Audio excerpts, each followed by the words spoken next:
Hi friends, welcome to my channel cook with love. இன்றைக்கி என்ன recipe பார்க்க போகிறோன்னா, என்னோடய ஸ்டைலில் ஒரு எக் பாஸ்தா எப்படி செய்யுதுன்னு பார்க்கலாமா? அதுக்கு ஒரு பாத்திரத்தில் கொஞ்சம் தண்ணி எடுத்துக்கோங்க. அதில் பாஸ்தாவை கொட்டி கொஞ்சமாக ஆயில் விட்டு வேக வச்சு எடுத்துக்கோங்க. ஒரு 5 மினிட்ஸ் வேக வச்சா போதும். இப்போ வேக வச்ச பாஸ்தாவை நம்ம ஸ்ட்ரெயின் பண்ணி எடுத்துக்கலாம். லைட்டாக மிக்ஸ் பண்ணிக்கோங்க, ஒன்றோட ஒன்று ஒட்டாமல் இருக்கிறதுக்காக. நான் இப்போ இதை குக்கரில் தான் செய்கிறேன். அது எதுக்காகன்னு நான் லாஸ்ட்டாக சொல்கிறேன். இப்போ குக்கரில் கொஞ்சம் ஆயில், ஒரு வெங்காயம், ஒரு தக்காளி ஆட் பண்ணி நல்லா வதக்கிக்கலாம். அப்புறம் 3 முட்டை எடுத்திருக்கேன் இந்த ரெசிபிக்கு. இந்த 3 முட்டையும் வெங்காயம் வதக்கும் போதவே ஆட் பண்ணிக்கலாம். இதில் நான் மஞ்சத்தூள், பெப்பர், சிக்கன் மசாலா, ப்ளெயின் மிளகாத்தூள் ஆட் பண்ணியிருக்கேன். கொஞ்சம் சோயா சாஸும் ஆட் பண்ணியிருக்கேன். இப்போ இதை நல்லா மிக்ஸ் பண்ணிக்கலாம்.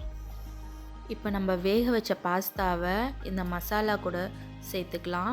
இல்லை கொஞ்சம் tomato ketchup and chilli sauce add பண்ணியிருக்கேன். இதில் நான் 50 ml வாட்டர் ஆட் பண்ணியிருக்கேன். இப்போது அந்த வாட்டரை மசாலா கூட நல்லா மிக்ஸ் பண்ணி கருவேப்பிலை, கொத்தமல்லி கொஞ்சம் மேலே ஆட் பண்ணிக்கலாம்.